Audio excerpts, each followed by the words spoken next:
ਲਿਆਓ ਜੀ ਪਿਛਾਂ ਲਾਇਆ ਇਹ ਖਾਂਗਣ ਮੱਝ ਹੈ ਜੀ 10 ਲੀਟਰ ਦੇ ਦੁੱਧ ਹੈਗਾ। ਸਾਲ ਹੋ ਗਿਆ ਇਸ ਮੱਝ ਸੋਈ ਨੂੰ ਤੇ 11 ਤਰੀਕ ਨੂੰ ਨਵੀਂ ਦੁੱਧ ਹੋਈ ਮੱਝ। 10 ਗੱਡੀਆਂ ਦੁੱਧ ਮਾਲਕ 24 ਲੀਟਰ ਦੀ ਗਾਰੰਟੀ ਦਿੰਦੇ ਨੇ ਸੂਈ ਤੋਂ ਬੰਦਾ ਲਿਜਾਵੇ। ਇਸ ਟਾਈਮ ਹਾਜ਼ਰ ਵਕਤ ਤੇ 10 ਲੀਟਰ ਕਰ ਦਿੱਤੀ ਹੈ ਸਾਲ ਹੋ ਗਿਆ।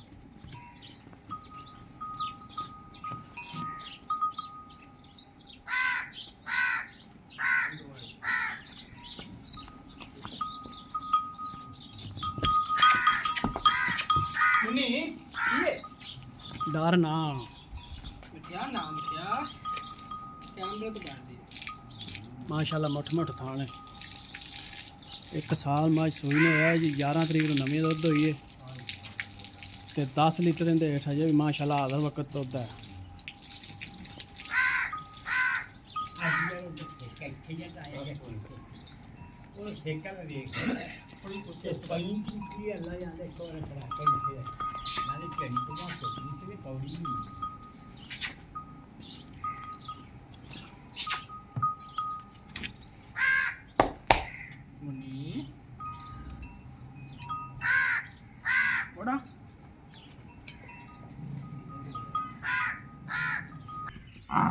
मैं तो नूरा से दिया ना मलंगिया पाइती शाबाश मेरी जान उड़ा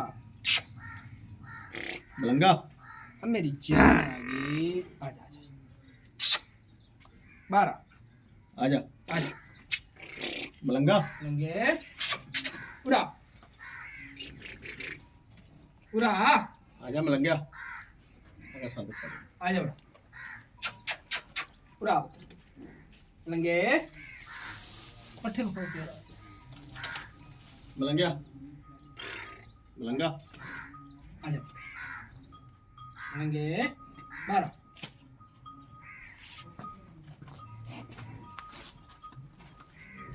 अगियो चल अगियो उत्तर अगियो अगियो आजा ये उस मैं दा कट्टा है जी।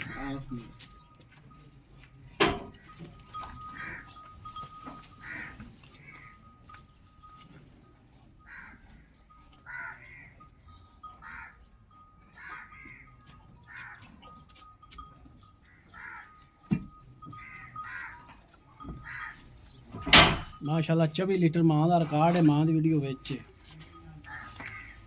साल का कट्टा मां दुध 10 लीटर कर दी पी है जी।